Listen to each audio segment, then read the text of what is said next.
Dopo giorni e giorni di tentativi, modifiche, prove, il risultato è arrivato. Grafica Veneta, l'azienda di Trebasele che è tra le maggiori in Europa nel settore della stampa, ha prodotto e donato 2 milioni di mascherine al Veneto.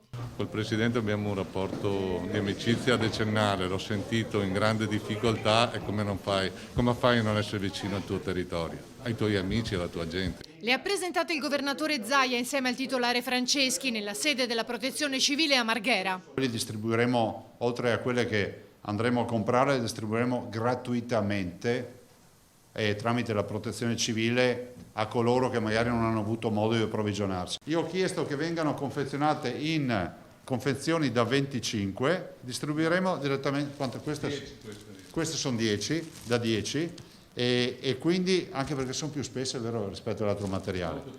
E quindi daremo i pacchettini alle persone.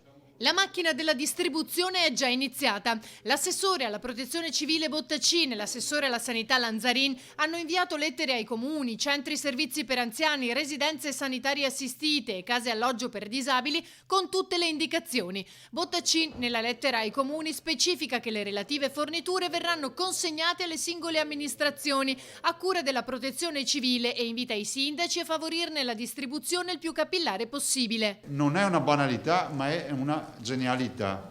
Io penso che Franceschi, mi perdono, lui è passato alla storia perché ha stampato tantissimi libri famosi, tra i quali Harry Potter, però penso che qui passerà la storia per essere l'uomo delle mascherine del coronavirus. Poi abbiamo pensato agli anziani e a tutte le persone che magari non hanno molta manualità. Primo orecchio, si fa uscire bene l'orecchio, poi si tira, vedete? Perché è consistente e morbida contemporaneamente, si tira e si va al secondo, eccolo là.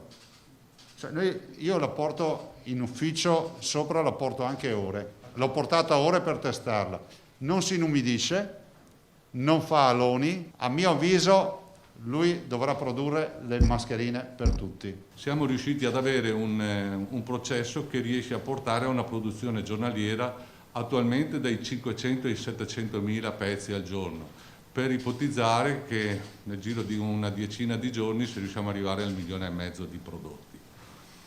È un prodotto è un usa e getta, che quindi è una barriera che si può utilizzare ai supermercati in tutta la quotidianità, perché anche una mascherina importante dovrebbe essere utilizzata al massimo un giorno. Si tratta di un dispositivo di protezione non ad uso chirurgico, ma che potrebbe diventarlo a breve. Stiamo lavorando comunque assieme al Ministero che penso nel giro al massimo di una settimana si poter definire questa una mascherina chirurgica di primo livello.